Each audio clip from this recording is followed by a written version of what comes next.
Hello, dear students. Good morning, all of you. Welcome again. તમારી channel, મારી channel JD sir physics. તમારા બધાના તબિયત પાણી સારા હશે એવી આશા રાખી અને આજના લેક્ચરની બાળકો આપણે શુભ શરૂઆત કરીએ. ચાલો, લાસ્ટ લેક્ચરમાં આપણે ધોરણ 11 નું ચેપ્ટર નંબર 2 કમ્પ્લીટ કરેલું છે. આજથી આપણે નવું ચેપ્ટર ચાલુ કરીએ છીએ, ચેપ્ટર નંબર 3. બરાબર બાળકો? Motion in a straight line. સુરેખ પથ પર ગતિ. શ્રી ગણેશાય નમઃ. Chapter number 3. Motion in a straight line. બરોબર ને? સુરેખ પથ પર ગતિ. ચાલો બાળકો, આમ તો આ બધું તમારે 9મા 10મા ધોરણમાં આવી ગયું છે. સુરેખ પથ ઉપર ગતિના સમીકરણ ને બધું તમારે આવી ગયું છે. વેગ, પ્રવેગ, બરોબર, બધું ઘણું બધું તમારે આવી ગયું છે. તેમ છતાં આપણે અહીંયા થોડું ઘણું ડિટેલમાં આવશે ચેપ્ટર નંબર 3 માં. સમજાય છે કે નહીં? પેલા તો સુરેખ પથ પર ગતિ છે ને બાળકો, એને એક પારિમાણિક ગતિ પણ કહેવામાં આવે. કેવી ગતિ કહેવામાં આવે? એક પારિમાણિક ગતિ. પેલા તો મારા વાલા બાળકો તમારે એ સમજવું જોઈએ કે ગતિ એટલે શું. What is motion? મોશન એટલે કે ગતિ. ગતિ કોને કહેવાય? ગતિ એટલે કે મોશન એટલે શું? તો આપણે એમ કહી શકીએ કોઈ પદાર્થના સ્થાનમાં સમયની સાથે ફેરફાર થતો હોય તો તે પદાર્થ ગતિમાં છે તેમ કહેવાય. What is motion? ગતિ કે સમયની સાથે સાથે કોઈ પણ પદાર્થનું સતત સ્થાન શું થતું હોય બાળકો? બદલાતું રહેતું હોય તો એ પદાર્થ ગતિમાં છે એમ કહેવાય. દાખલા તરીકે 10 વાગે હું ત્યારે અહીંયા ઊભો છું, 10 વાગે ને 1 મિનિટે અહીંયા, 10 વાગે ને 2 મિનિટે અહીંયા, 10 વાગે ને 3 મિનિટ અહીંયા. સમય ધીમે ધીમે ધીમે ધીમે આગળ વધતો જાય છે, પણ મારું સ્થાન નથી બદલાતું. હું અહીંયા ને અહીંયા ઊભો છું, મતલબ હું ગતિમાં કહેવાઉં? તો કે ના સર, તમે ગતિમાં ના કહેવાઓ. તમે કેવા કહેવાઓ? સ્થિર અવસ્થામાં. પણ 10 વાગે હું અહીંયા, 10 ને 1 મિનિટે પહેલા સ્થાને, 10 ને 2 મિનિટે માં, 10 ને 3 મિનિટે માં, 10 ને 4 મિનિટે માં. તો સમય જેમ જેમ આગળ વધે છે તેમ તેમ મારું સ્થાન પણ સતત બદલાતું રહે છે. તો ઇટ મીન્સ આપેલો પદાર્થ ગતિમાં છે તેમ કહેવાય. આ તો બધાને ખબર જ હશે કે what is motion, what is ગતિ. કે સમય બદલાય અને તમારું સ્થાન પણ બદલાય તો તમે ગતિમાં છો એમ કહેવો. બરોબર ને? તમે રાત્રે સુતા હો તો તમે ગતિમાં છો એમ કહેવા? તો કે ના સર, હું તો સુતો છું, સમય બદલાય છે પણ મારું સ્થાન ફિક્સ છે. પલંગ ઉપર આરામથી ખુદા છો, મસ્ત મજાનું એસી બેસી ચાલુ કરીને. સમજાય છે કે નહીં? તો મતલબ શું? તમારા સ્થાનમાં કઈ ફેરફાર નથી થતો, મતલબ તમે સ્થિર અવસ્થામાં છો. જો બાળકો, દિવસ દરમિયાન આપણે ઘણી બધી ગતિ કરતા હોય. રસ્તા ઉપર તમે ગતિ કરતા હો, કારમાં તમે ગતિ કરતા હો, બરોબર ને? કારમાં બેસીને, બાઇકમાં બેસીને, એક્ટિવામાં બેસીને, આજુબાજુના અવકાશમાં પંખીઓ ઉડતા હોય, હવાને કારણે ઝાડ આમ ઝુમ ઝુમ ઝુમ ઝુમ કરતા હોય, બરોબર? ઘણી બધી પ્રકારની તમે દિવસ દરમિયાન ગતિ જોશો. તમે હાલતા હો ત્યાં તમારા હાથ આગળ પાછળ થતા હોય તો તમારા હાથ ગતિમાં કહેવાય. શું તમે સુઈ જાઓ છો ત્યારે કઈ પણ વસ્તુ ગતિમાં છે? તો ના, અરે છે. તમારું બોડી ગતિમાં નથી, પણ અંદર તમારું હૃદય ધબક ધબક ધબક ધબક કન્ટિન્યુઅસલી શું કરે છે? ગતિ કરે છે કે નહીં બાળકો? ઝુંબુક ઝુબુક ઝુબુક ઝુબુક, આગળ પાછળ, ફેફસા ફૂલાય સંકોચાય, ફૂલાય સંકોચાય. એ વસ્તુ ઇન્ટરનલ ગતિમાં છે. એટલે કોઈ પણ સમયે કાંઈક ને કાંઈક વસ્તુ બાળકો શું હોવાની છે? ગતિમાં હોવાની છે. સમજાય છે કે નહીં? આ ગતિ છે બાળકો. હમણાં આપણે વાત કરીએ છીએ ગતિના પ્રકારમાં. પહેલા તો બીજી એક વસ્તુ નવી જોઈ લઈએ આપણે. કણની સંકલ્પના, કન્સેપ્ટ ઓફ પાર્ટિકલ. કે કોઈ પણ વસ્તુને કણ ક્યારે કહેવાય? પૃથ્વી છે ને બાળકો, પૃથ્વીને કણ કહેવાય. કોકે સર શું મજા કરો, પૃથ્વીને થોડું કણ કહેવાય? અરે કહેવાય જ નહીં. પણ પૃથ્વીને કણ કહેવાય, મારી સાપેક્ષે ના કહેવાય. હું પૃથ્વીની સાપેક્ષે કણ કહેવાઉં, પણ પૃથ્વી મારી સાપેક્ષે કણ ના કહેવાય. કા ભાઈ? પૃથ્વીનું પરિમાણ કેવડું મોટું છે જોવો જોઈએ. પૃથ્વીનું પરિમાણ એટલે હવે તો ખબર પડે. પૃથ્વીનું કદ, પૃથ્વીના કદની સાપેક્ષે વાલા બાળકો મારું કદ કેવડું? આવડું કશે. તું પાર્ટિકલ કેવો, હું કદ કેવો? તો કે ના સર તમે કદ, સોરી તમે કણ કહેવાય? તો કે હા હું કણ કહેવાઉં. કારણ કે પૃથ્વીના કદની સાપેક્ષ મારું કદ ચોકડી આવડું છે. અહીંથી તમે પૃથ્વી પરથી બેઠા બેઠા સુરત દાદા સામે, ચાંદા મામા સામે જોવો તો આવડા કવડાક દેખાય છે.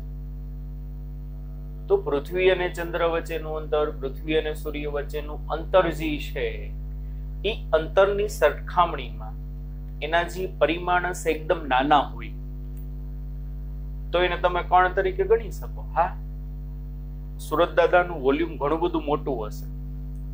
આપણે કાલે ઘનતાવાળો દાખલો ગણ્યો તો બીજા ચેપ્ટરમાં સુરત દાદાના. પણ આ અંતર એટલું બધું છે ને કે વસ્તુ તમને નાની એવી દેખાય છે. સમજાય છે કે નહીં? પરિમાણની સાપેક્ષમાં અંતર ઘણું બધું મોટું હોય. કોઈ પણ દૂર રહેલી વસ્તુ તમને એકદમ નાની દેખાય. નાની દેખાય કે નહીં? કારણ કે તમારા બે વચ્ચેનું અંતર છે ને, અંતર એ ઘણું બધું મોટું છે. કોની સરખામણીમાં? એના પરિમાણની સરખામણીમાં. તો કણની સંકલ્પના માટેના બે કન્ડિશન છે. પહેલી કન્ડિશન શું? કોઈ પદાર્થનું પરિમાણ, કોઈ પદાર્થનું પરિમાણ, પરિમાણ એટલે કદ, ક્ષેત્રફળ વગેરે. કોઈ પદાર્થનું પરિમાણ બીજા પદાર્થના,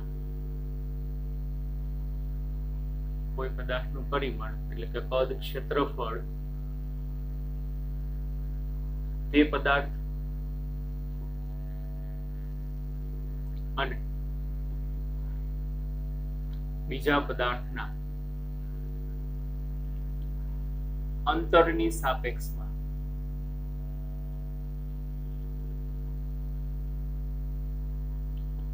ઘણું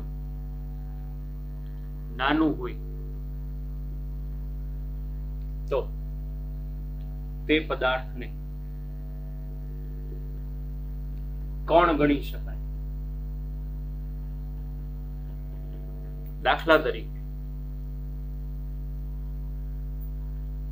સૂર્ય અને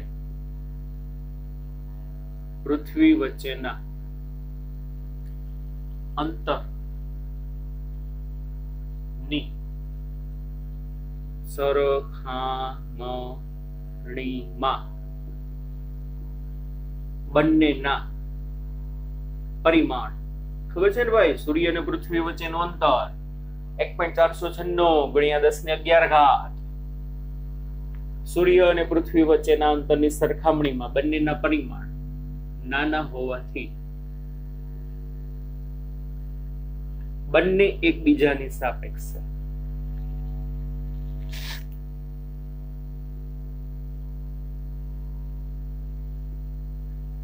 કોણ કહેવાય?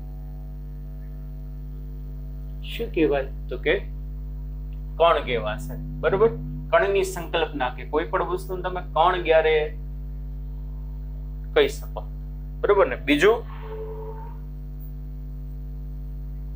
કે કોઈ પદાર્થે કાપેલ અંતર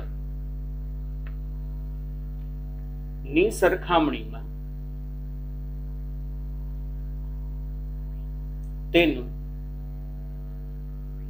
પરિમાણ નાનું હોય તો તે પદાર્થને કોણ ગણી શકાય? આ બધું તમારે નોટ કરવાનું છે તમારી નોટમાં, બરાબર? દાખલા તરીકે હું અહીંથી ઉભા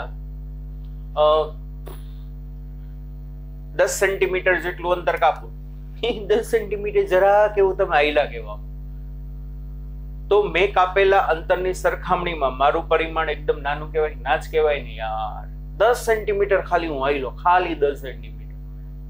ઇવન 1 મીટર આલું ને 1 મીટર, તો મેં કાપેલું અંતર મારા પરિમાણની સરખામણીમાં એકદમ મોટું ના કહેવાય, નાનું જ કહેવાય. 1 મીટર આયલો ભાઈ, પણ વાલા બાળકો 1 કિલોમીટર હાલું તો પદાર્થ એટલે કે મેં કાપેલું અંતર છે ને, એ અંતરની સરખામણીમાં મારું પરિમાણ એકદમ નાનું કહેવાય.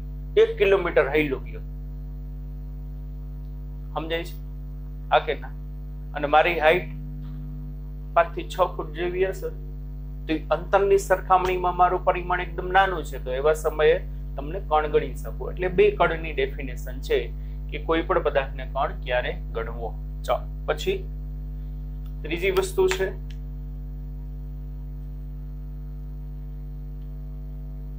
કાઇનેમેટિક્સ. બાળકો આપણે આજે વાત કરવાની છે ચેપ્ટર નંબર 3, 4, 5, 6. આ બધા કાઇનેમેટિક્સ ના ચેપ્ટર કહેવાય. ગતિશાસ્ત્રના 5મું ચેપ્ટર તમારે કોના ખ્યાલે ચાલુ કરી દીધું છે. કાઇનેમેટિક્સ ગતિશાસ્ત્ર, એમાં શુદ્ધ ગતિશાસ્ત્ર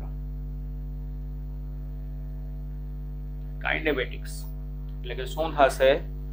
શુદ્ધ ગતિશાસ્ત્ર. ટેક્સ્ટ બુકમાં શુદ્ધ ગતિ વિજ્ઞાન લખ્યું છે. એટલે શું? તો કે કાઇનેમેટિક્સ શુદ્ધ ગતિશાસ્ત્રમાં શું થશે બાળકો? કે કોઈ પણ પદાર્થની ગતિનો અભ્યાસ કરવામાં આવે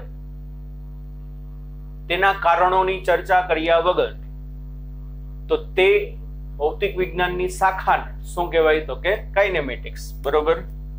ભૌતિક વિજ્ઞાનની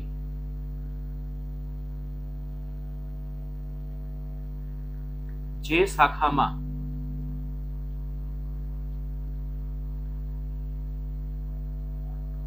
પદાર્થની ગતિનો અભ્યાસ તેના કારણોની ચર્ચા કર્યા સિવાય કરવામાં આવે તેને શુદ્ધ ગતિશાસ્ત્ર અથવા તો શુદ્ધ ગતિ વિજ્ઞાન.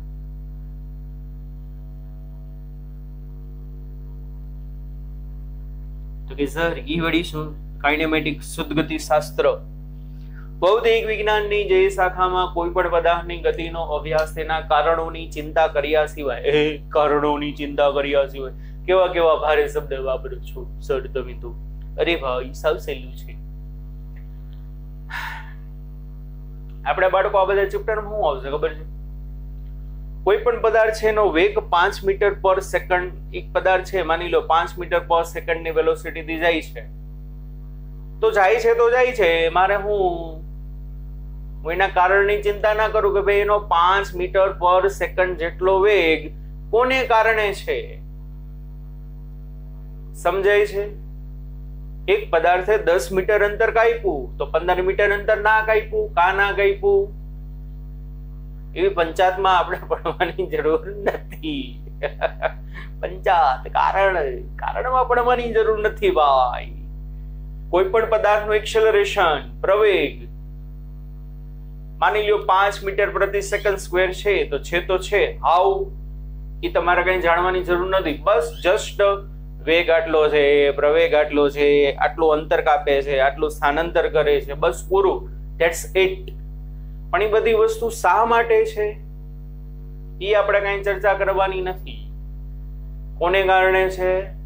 વેગ ભાઈ કેમ 5 જ છે એ કઈ તમારે ચર્ચા કરવાની જરૂર નથી. એને કહેવાય શુદ્ધ ગતિશાસ્ત્ર. તો બાળકો આમાં આપણે ઈ જ આવશે 3જા 4થા 5મા 6ઠા ચેપ્ટરમાં. હવે આટલું છે તો છે બરાબર.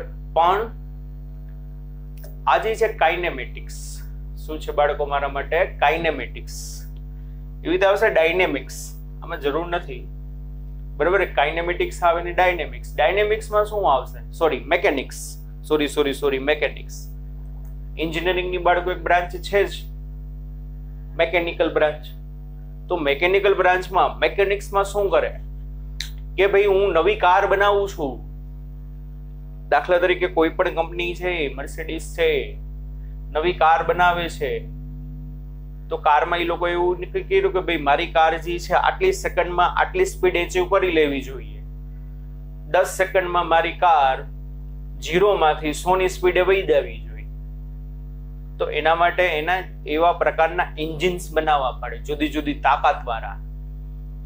કોઈ પણ કાર કેટલી એવરેજ આપે છે, કેટલો પાવર જનરેટ કરે છે, કેટલી સેકન્ડમાં કેટલો વેગ પ્રાપ્ત કરી લે છે, એની બ્રેકિંગ સિસ્ટમ કેવી છે, બ્રેક મારો તો કાર કેટલા સમયમાં ઊભી રહી જશે. એ બધું ડિપેન્ડ છે એન્જિનની ડિઝાઇન ઉપર. તો કારણોની ચર્ચા કરવામાં આવે એટલે કે એના સોલ્યુશન આપવામાં આવે. એ બધું આવશે બાળકો મેકેનિક્સમાં. સમજાય છે કે નહીં? મારે તો ખાલી એની વાત કરવાની છે કાઇનેમેટિક્સ ની. સમજાણું ભાઈ? તો કે હા સર. સરસ. ચાલો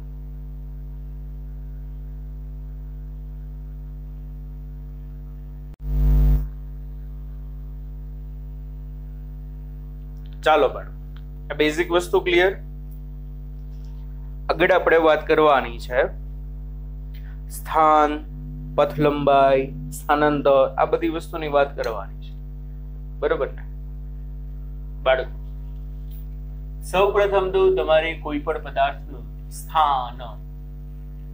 સ્થાન જાણવા માટે તમારે શું કરવું પડે? તો કે સર સ્થાન જાણવા માટે, સ્થાન એટલે કે કઈ જગ્યાએ ઊભો છે એ કેમ ખબર પડે?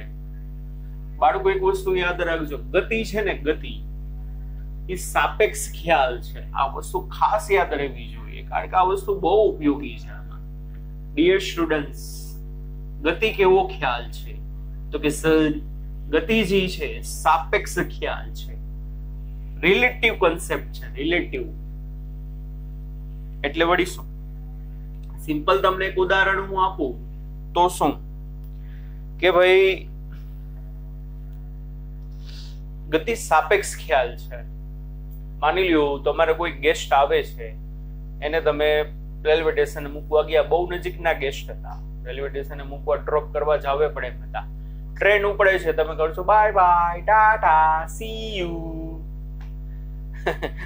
ટ્રેન જે દિશામાં ગતિ કરે છે એ દિશામાં તમને ગતિ કરતા દેખાશે. Zoom zoom zoom zoom zoom zoom zoom દેખાશે કે નહીં? ટ્રેન ઉપર છે એટલે. તમે ક્યાં ઉભા છો? પ્લેટફોર્મ ઉપર. તમે જઈને મૂકવા આવ્યા છો, એ ગેસ્ટ ટ્રેનની અંદર બેઠા છે, તો એ ગતિ કરતા તમને દેખાય છે. પણ એક દિવસ એવું આવ્યું કે ભાઈ ગેસ્ટ એમ કે ભાઈ હાલને બટા તારે તો વેકેશન છે, અમારા ઘરે હાલને તું થોડાક દી રોકાને મજા આવશે. મામા મામી, કાકા કાકી, માસા માસી, નાના નાની કોક આવ્યા હોય, હાલને યાર તારે તો વેકેશન જ, આ તારે તો ઓનલાઈન જ હાલે ને ભાઈ, ઘરેથી ઓનલાઈન જોજે, એમાં શું ફેર પડે? હાલો હાલો મમ્મી પપ્પા હું જાઉં. હા જાઓ ભાઈ. તો શું થશે? તમે એના સાથે ટ્રેનની અંદર બેઠા છો. એક સમય એવો હતો કે ભાઈ તમે પ્લેટફોર્મ ઉપર ઉભા હતા, ટ્રેન ગતિ કરે છે, તો તમને એ તમારા ગેસ્ટ ગતિમાં દેખાય.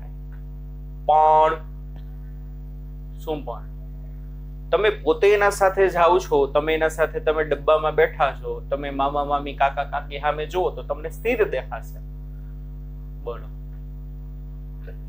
કેવું કહેવાય? ગતિ છે સાપેક્ષ ખ્યાલ છે. તમે કોઈ પણ પદાર્થની ગતિનું વર્ણન, ગતિનો અભ્યાસ કયા સ્થાન પરથી રહીને કરો છો ને અગત્યનું છે. એક કેસમાં તમે પ્લેટફોર્મ ઉપર ઉભા હતા તો વ્યક્તિ તમને ગતિ કરતો દેખાય છે, બીજા કેસમાં તમે ઈ વ્યક્તિનો ગતિનો અભ્યાસ ઈ જે જગ્યાએ છે અહીંયા જ બેઠા બેઠા કરો છો તો તમને સ્થિર દેખાય છે. સમજાય છે? કોઈ વ્યક્તિ આમ બાઇક ઉપરથી નીકળે ઝૂમ તો તમને ગતિ કરતો દેખાય. કાં તમે પૃથ્વી ઉપર ઊભા છો, જમીન ઉપર ઊભા છો. પણ જો તમે બાઇકમાં એની પાછળ બેઠા હોય તો એ જ વ્યક્તિ તમને સ્થિર દેખાશે. કાં તો કે તમારું સ્થાન બદલાઈ ગયું. તો મારા વાલા બાળકો, તમે કોઈ પણ પદાર્થની ગતિનો અભ્યાસ જે છે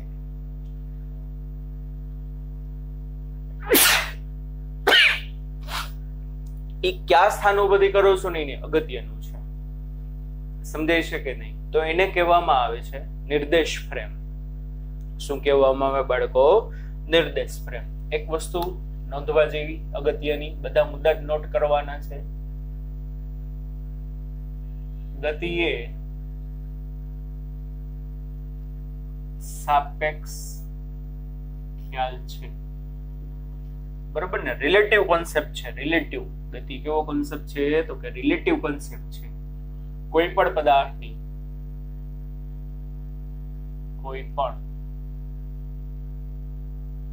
પદાર્થની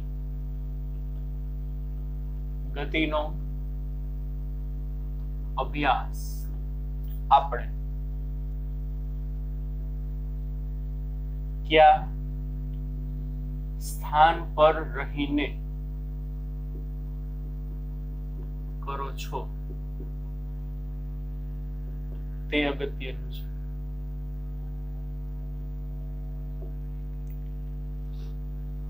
દાખલા તરીકે રેલવે સ્ટેશનના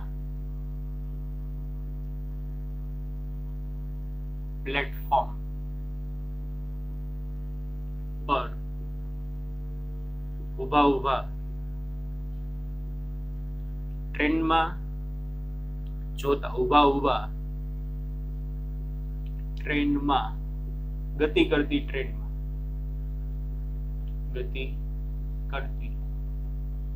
ટ્રેનમાં બેસેલ વ્યક્તિ ગતિમાં દેખાય, પરંતુ જો ટ્રેનમાં બેસીને તે વ્યક્તિને જુઓ તો તે સ્થિર દેખાશે. સમજાય છે કે નહીં? પ્લેટફોર્મ ઉપર ઊભા છો તો ટ્રેન ઉપડી તો એ વ્યક્તિ ગતિમાં દેખાય, પણ જો તમે ટ્રેનમાં એની બાજુમાં બેસી જઈ અને પછી તમે શું કરો એનું અવલોકન કરશો તો તે વ્યક્તિ તમને કેવો દેખાશે? સ્થિર દેખાશે. બરોબર ને? આના ઉપરથી એક આપણે વાત કરવાની છે વાલા બાળકો, નિર્દેશ ફ્રેમ. શેની વાત કરવાની છે? નિર્દેશ ફ્રેમ. રેફરન્સ ફ્રેમ એ કહેવાય ઇંગ્લિશમાં. રેફરન્સ ફ્રેમ અથવા તો નિર્દેશ ફ્રેમ. તો કોને કહેવાય બાળકો? નિર્દેશ ફ્રેમ એટલે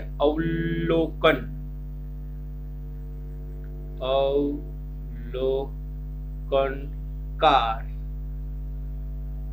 જે સ્થળેથી અને જે પરિસ્થિતિમાંથી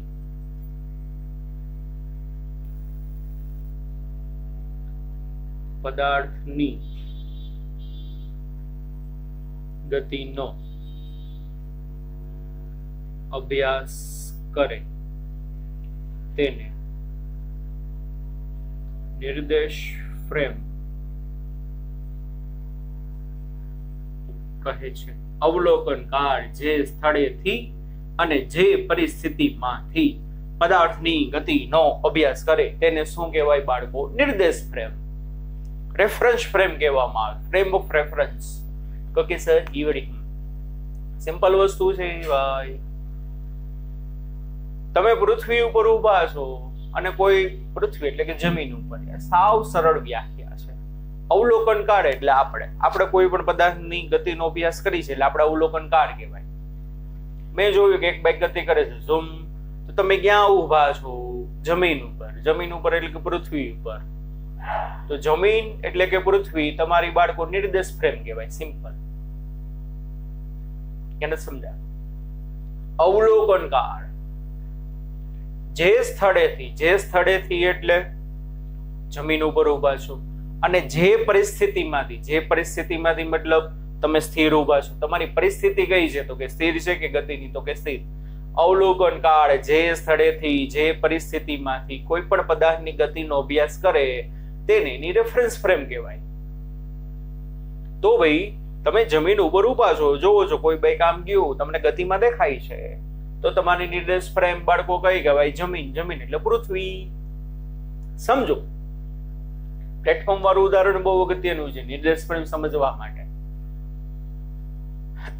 તમે પ્લેટફોર્મ ઉપર ઊભા મહેમાનને bye bye tata see you કરો છો, તો તમારી નિર્દેશ ફ્રેમ કઈ કહેવાય? પ્લેટફોર્મ. પ્લેટફોર્મ એટલે જમીન. જમીન એટલે કે પૃથ્વી. સમજો. કઈ કહેવાશે તમારી બાળકો નિર્દેશ ફ્રેમ? પૃથ્વી કહેવાશે, જમીન કહેવાશે. કારણ કે તમે તમારા મહેમાનની ગતિનો અભ્યાસ કર્યો. શું છે વ્યાખ્યા? અવલોકનકાર એટલે હું જે સ્થળેથી ને જે પરિસ્થિતિમાંથી પદાર્થની ગતિનો અભ્યાસ કરું તેને નિર્દેશ ફ્રેમ કહેવાય. તો મેં પ્લેટફોર્મ પર ઉભા by bye tata see you કરું છું, તો મારે નિર્દેશ ફ્રેમ પ્લેટફોર્મ. પ્લેટફોર્મ એટલે જમીન. જમીન એટલે કે પૃથ્વી કહેવાય. તો એ વ્યક્તિ તમને ગતિ કરતો દેખાય છે. ગતિ સાપેક્ષ ખ્યાલ છે, રિલેટિવ કોન્સેપ્ટ છે. પણ જો તમે ટ્રેનમાં બેસી જાઓ અને મહેમાનની સામે જોવો તો દાંત તો કાઢે પણ સ્થિર દેખાશે. આ વખતે ફ્રેમ ઓફ રેફરન્સ નિર્દેશ ફ્રેમ બદલી ગઈ. હવે બાળકો તમારી નિર્દેશ ફ્રેમ કઈ કહેવાય? તો કે ટ્રેન. કે નથી સમજાતું? નિર્દેશ ફ્રેમ એટલે શું? તમે કયા સ્થળેથી ને કઈ પરિસ્થિતિમાંથી બીજી વસ્તુનું અવલોકન કરો છો. પ્લેટફોર્મ ઉપર ઊભા હતા, હવે ટ્રેનના ડબ્બામાં તમે એના સાથે બેઠા છો, તો મારા વાલા બાળકો હવે તમારી નિર્દેશ ફ્રેમ કઈ થશે? તો કે ટ્રેન. અવલોકનકાર જે સ્થળેથી ને જે પરિસ્થિતિમાંથી પદાર્થની ગતિનો અભ્યાસ કરે તેને નિર્દેશ ફ્રેમ કહેવાય. તો હવે તમારી બાળકો નિર્દેશ ફ્રેમ કઈ કહેવાશે? તો કે ટ્રેન કહેવાશે. તો તમે ટ્રેન નામની નિર્દેશ ફ્રેમમાં આવી ગયા, તો હવે તમે એને ગતિનો અભ્યાસ કર્યો. લે તમે મારી બાજુમાં સ્થિર બેઠા છો, આમ કઈ દોડી ના હાલે, તો કે હાલે. ગતિ યાર સાપેક્ષ ખ્યાલ છે, રિલેટિવ કોન્સેપ્ટ છે, એટલે તમને સ્થિર દેખાય છે. બારે ઊભા હતા તો ગતિમાં દેખાય છે. એના ભેગા જઈને બેસો તો તમે જે પદાર્થની ગતિનો અભ્યાસ કરવો હોય ને, ખાસ યાદ રાખજો, જે પદાર્થની ગતિનો તમારે અભ્યાસ કરવો હોય ને, ઈ પદાર્થ જે ફ્રેમમાં હોય ને, તમે ઈ ફ્રેમમાં વયા જાઓ ને, તો તમને સ્થિર દેખાય.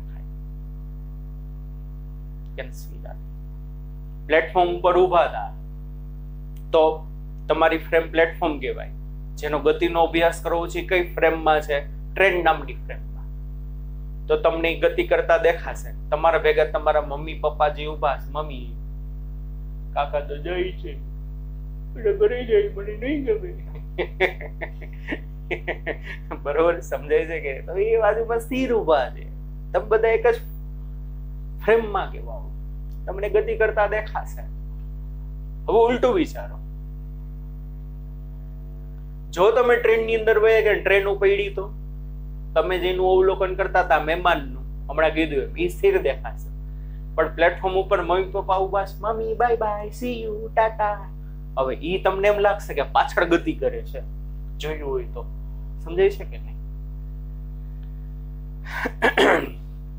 બસમાં જોવો, બસમાં ટ્રેનમાં બેઠા હોય ને, આપણે બારીની બહાર જોવો, ઓકે સર પ્લેન નું ઉદાહરણ લ્યો ને. પ્લેન નું ઉદાહરણ આપણે નામ લે, અબજોપતિ નું કામ, બરાબર ને? બસમાં અથવા ટ્રેનમાં તમે બેઠા છો, તમે આમ પર્વતો ને ઝાડવા ને રસ્તા ને બધું જોવો તો તમને શું દેખાય? ગતિ કરતા દેખાય. હકીકત એ લોકો ગતિ કરે છે? નથી કરતા, સ્થિર છે. તેમ છતાં તમને એમ લાગે ઝૂમ ઝૂમ ઝૂમ પાછળ જાય છે કે નહીં? એકદમ વસ્તુ દૂર હશે ને, એકદમ વસ્તુ દૂર હશે ને, એ તમને નિયર અબાઉટ સ્થિર દેખાશે, પણ અમુક અંતરે જે વસ્તુ હશે તમને zoom zoom zoom zoom zoom zoom પાછળ જતી દેખાશે. તમે જમીન ઉપર નીચે ઉતરીને જોવો, એ ઝાડવા તું કાં પાછળ જાત, ઝાડવું કે હું પાછળ જાતું છો જ નહીં, હું અહીંયા જ ઊભું છું. તો જો તમે જમીન ઉપર જઈને એ ઝાડની ગતિનો અભ્યાસ કરો તો તમને સ્થિર દેખાશે.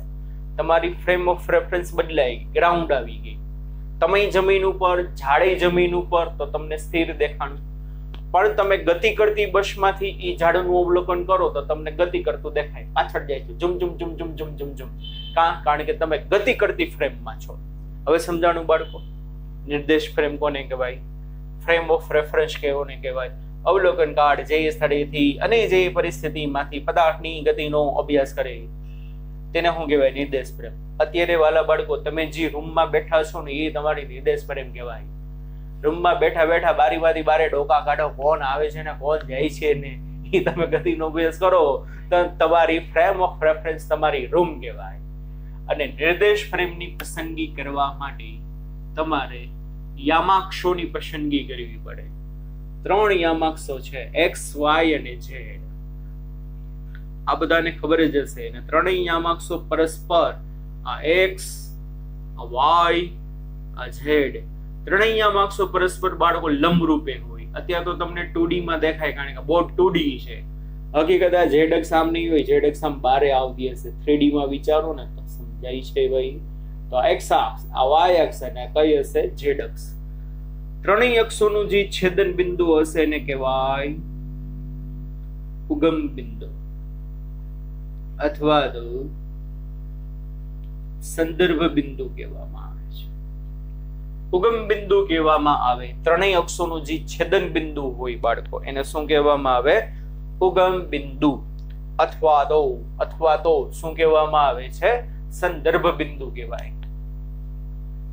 કોઈ પણ પદાર્થની ગતિનો અભ્યાસ કરવો હોય તો આપણે પહેલા ડેફિનેશન આપી. ગતિ એટલે શું? સમયની સાપેક્ષે એના સ્થાનમાં ફેરફાર થાય ને તો ગતિ કહેવાય. તો એક્સ, વાય, ઝેડ અને એક વધારાની તમે ઘડિયાળ મૂકી દો ફ્રેમમાં, તો બધી વસ્તુ ભેગી થઈને શું બનાવે? નિર્દેશ ફ્રેમ. બરોબર ને? શું બનાવશે? કારણ કે કેટલા સમયમાં કેટલું અંતર કાપ્યું એના માટે તો તમારે ક્લોકની જરૂર બાળકો પડવાની જ છે. તો નિર્દેશ ફ્રેમ કેવી રીતે બનશે? 3 યામાક્ષોની પસંદગી કરો, 3 પરસ્પર લંબરૂપે હશે. એના છેદન બિંદુને શું કહી શકાય? તમે ઉગમ બિંદુ કહી શકો. અને ચોથા યામ તરીકે ઘડિયાળ લેવાની. ચોથા યામ તરીકે શું લેવાની? ઘડિયાળ. કારણ કે ઘડિયાળ તમને સમય જોવામાં મદદ કરશે. તો આખી આ જે રચના બની એને શું કહેવામાં આવે? ફ્રેમ ઓફ રેફરન્સ, નિર્દેશ ફ્રેમ કહેવાય. સર આમાં નામ બદલી શકું? હા, બદલી શકું.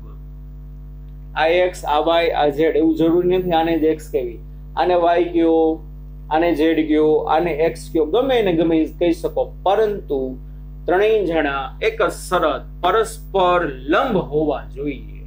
શું હોવો જોઈએ? પરસ્પર લંબ. અને એનું છેદન બિંદુ જે છે એને ઉગમ બિંદુ અથવા તો સંદર્ભ બિંદુ કહેવાય. તો પેલું પોઝિશન એટલે કે સ્થાનની વાત કરવાની છે. કેની વાત કરવાની છે બાળકો? સ્થાનની. માની લ્યો કોઈ કણ એ બિંદુ ઉપર છે, કોઈ કણ ક્યાં છે? એ બિંદુ ઉપર છે, તો એની પોઝિશન શું કહેવાશે? એનું સ્થાન એટલે શું? કોઈ પણ કણનું ઉગમ બિંદુની સાપેક્ષે જે અંતર હોય ને, કોઈ પણ કણનું ઉગમ બિંદુ અથવા તો સંદર્ભ બિંદુની સાપેક્ષે જે અંતર હોય ને, એ અંતરને તે સમયે પદાર્થનું સ્થાન અથવા પોઝિશન કહેવાય. સિમ્પલ, બીજું કાંઈ નહીં. કારણ કે બાળકો સ્થાનનો ઉલ્લેખ કરવો હોય તો કોકની સાપેક્ષે તો કરવો પડે ને ભાઈ. તમે એમ કે હું અહીંયા ઊભો છો, મારું સ્થાન આ છે, પણ હમણાં જ આપણે વાત કરી યાર કોની સાપેક્ષે? સમજાય છે કે નહીં? તમે એમ કહો કે ભાઈ હું 100 કિલોમીટર દૂર છું, પણ ભાઈ 100 કિલોમીટર તું દૂર છો ક્યાંથી? રાજકોટ થી, અમદાવાદ થી, જામનગર થી, બરોડા થી, સુરત થી, ક્યાંથી તું દૂર છો, તો એના માટે મારા વાલા બાળકો સંદર્ભ બિંદુનો ઉલ્લેખ કરવો અનિવાર્ય છે. સંદર્ભ બિંદુ, રેફરન્સ પોઈન્ટ, કોની સાપેક્ષે તમે ગતિ કરો છો. અમે 50 કિલોમીટરનું અંતર કાપી લીધું હો ભાઈ, પણ એલાવ તમે ક્યાંથી 50 કિલોમીટરનું અંતર કાપ્યું, તો કે સર અમે રાજકોટથી જર્ની સ્ટાર્ટ કરી હતી. તો મારા વાલા બાળકો, રાજકોટ તમારું સંદર્ભ બિંદુ કહેવાય. સમજાય છે કે નહીં? તમે 50 કિલોમીટર દૂર છો, પણ ક્યાંથી દૂર છો, તો કે રાજકોટથી. તો સ્થાન એટલે શું? જે તે સમયે ઉગમ બિંદુ લખો હોય તો લખજો, સ્થાન હેડિંગ બાંધી, હું નથી લખતો બોર્ડ પર, તમે લખી લેજો સ્થાન. ઇંગ્લિશમાં લખી શકો પોઝિશન. એટલે શું? જે તે સમયે કોઈ પણ પદાર્થનું ઉગમ બિંદુ કૌંસમાં લખી શકો સંદર્ભ બિંદુથી અંતરને, ઉગમ બિંદુ કૌંસમાં લખી શકો સંદર્ભ બિંદુથી તેના અંતરને તે સમયે તે પદાર્થનું સ્થાન કહેવામાં આવે છે. માની લો T1 વાગે, કેટલા વાગે? T1 વાગે. હવે આમાં બધું અનનોન જ આવશે. T1 વાગ્યા, T2 વાગ્યા, T3 વાગ્યા.